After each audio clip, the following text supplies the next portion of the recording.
Top quality और consistent performance के लिए सिर्फ सिल्वर पंप नाम याद रखना। ಇನ್ನು ಬೆಂಗಳೂರಿನ ವಿಚಾರಕ್ಕೆ ಬರೋಣ. ಬೆಂಗಳೂರಿನಲ್ಲೂ ಕೂಡ ಸದ್ಯಕ್ಕೆ ಈ ಮಳೆ ಮೋಡ ಕವಿದ ವಾತಾವರಣ, ಚಳಿ ಇದೆ, ಸಿಕ್ಕಾಪಟ್ಟೆ ಚಳಿ ಇದೆ ಸದ್ಯಕ್ಕೆ.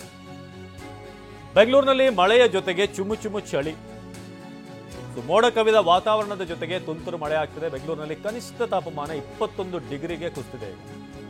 ಚಳಿಗೆ ಸ್ವೆಟರ್ ಜರ್ಕಿನ್ ಮೊರೆ ಹೋದಂತ ಬೆಂಗಳೂರು ಜನ ಕೆಲಸಕ್ಕೆ ಹೋಗೋ ಬದಲು ಬೆಚ್ಚಗೆ ರಗ್ ಹೊತ್ಕೊಂಡು ಮಲ್ಗೋಣ ಅನ್ನೋ ರೀತಿಯಾಗಿ ಸದ್ಯಕ್ಕೆ ಪರಿಸ್ಥಿತಿ ಇದೆ. ಆದರೆ ಅನಿವಾರ್ಯ, ಕೆಲಸಕ್ಕೆ ಹೋಗಲೇಬೇಕು. ಸ್ವೆಟರ್ ಧರಿಸಿ ಕೆಲಸಗಳಿಗೆ ತೆರಳ್ತಾ ಇರುವಂತಹ ಜನ ಎಲ್ಲರೂ ಕೂಡ ಮನೆಯಲ್ಲಿ ಮಡಿಚಿಟ್ಟಂಥ ಛತ್ರಿಗಳನ್ನು ಹುಡುಕಿ ಈಗ ಡ್ಯೂಟಿಗೆ ಹೋಗ್ತಾ ಇದ್ದಾರೆ. ಮೋಡ ಕವಿದ ವಾತಾವರಣ, ಕಾರ್ಪೊರೇಷನ್ ಸರ್ಕಲ್ ನಾವೀಗ ನೋಡ್ತಾ ಇದ್ದೀವಿ. 21 ಡಿಗ್ರಿಗೆ ಈಗ ಕುಸಿದಿದೆ ತಾಪಮಾನ. ಇದೀಗ ಬೆಂಗಳೂರಿನ ಕಾರ್ಪೊರೇಷನ್ ಸರ್ಕಲ್ನಿಂದ ಶಾಂತಮೂರ್ತಿ ನೇರ ಸಂಪರ್ಕದಲ್ಲಿ ಜಾಯ್ನ್ ಆಗಿದ್ದಾರೆ. ಶಾಂತಮೂರ್ತಿ, ಈಗ ಬೆಂಗಳೂರಿನಲ್ಲಿ ಕಳೆದ ಒಂದಷ್ಟು ದಿನಗಳಿಂದ ಗಮನಿಸ್ತಾ ಇದ್ದೀವಿ, ಮಳೆ ಜೊತೆಗೆ ಮೋಡ ಕವಿದ ವಾತಾವರಣ ಆಗಾಗ, ಜೊತೆಗೆ ಚಳಿ ಜಾಸ್ತಿ ಇದೆ. ಹೇಗಿದೆ ಬೆಂಗಳೂರಿನ ಜನತೆ, ಯಾವ ರೀತಿ ಪ್ರಿಪೇರ್ ಆಗಿದ್ದಾರೆ, ಯಾವ ರೀತಿ ಈ ಮುಂಗಾರು ಚುರುಕು ಪಡೀತಿದೆ ಅಂತ ಬೆಂಗಳೂರಿನಲ್ಲಿ?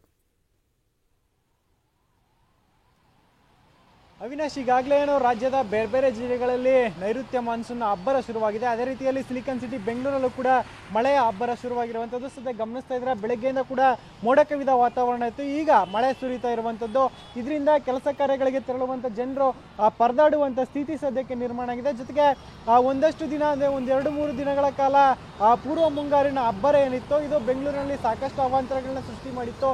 ಅದಾದ ಬಳಿಕ ಒಂದು ಸ್ವಲ್ಪ ದಿನ ಮಳೆರಾಯ ಗ್ಯಾಪ್ ಅನ್ನು ಕೊಟ್ಟಿದೆ. ಈಗ ಮತ್ತೆ ಮಳೆಯ ಅಬ್ಬರ ಶುರುವಾಗಿರುವಂಥದ್ದು. ಸದ್ಯ ಗಮನಿಸ್ತಾ ಇರೋ ದೃಶ್ಯಗಳಲ್ಲೂ ಕೂಡ ಎಲ್ಲರೂ ಸ್ವೆಟರ್ ಆಗಿ ಜರ್ಕಿನ್ನ ಮೊರೆ ಹೋಗಿ ಚಳಿಯಿಂದ ರಕ್ಷಣೆ ಮಾಡ್ಕೊಳ್ತಾ ಇದ್ದಾರೆ. ಮತ್ತೊಂದು ಕಡೆಯಲ್ಲಿ ಮಳೆಯಿಂದ ರಕ್ಷಣೆ ಪಡೆಯೋಕೆ ಛತ್ರಿಗಳನ್ನು ಹಿಡಿದೆ ಕೆಲಸ ಕಾರ್ಯಗಳಿಗೆ ತೆರಳುವಂಥ ದೃಶ್ಯ,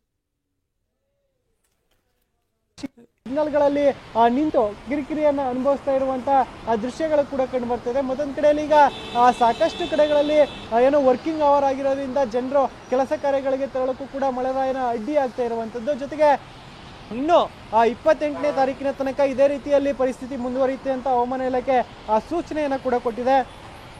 ಒಟ್ಟಾರೆಯಾಗಿ ಈಗ ಒಂದು ಪೂರ್ವ ಮುಂಗಾರಿನ ಜೊತೆಗೆ ಮುಂಗಾರು ಮಳೆಯ ಅಬ್ಬರ ಸಿಲಿಕಾನ್ ಸಿಟಿಯ ಜನರನ್ನ ತತ್ತರ ಮಾಡಿದೆ ಅಂತಲೇ ಹೇಳ್ಬೋದು ಅವಿನಾಶ್.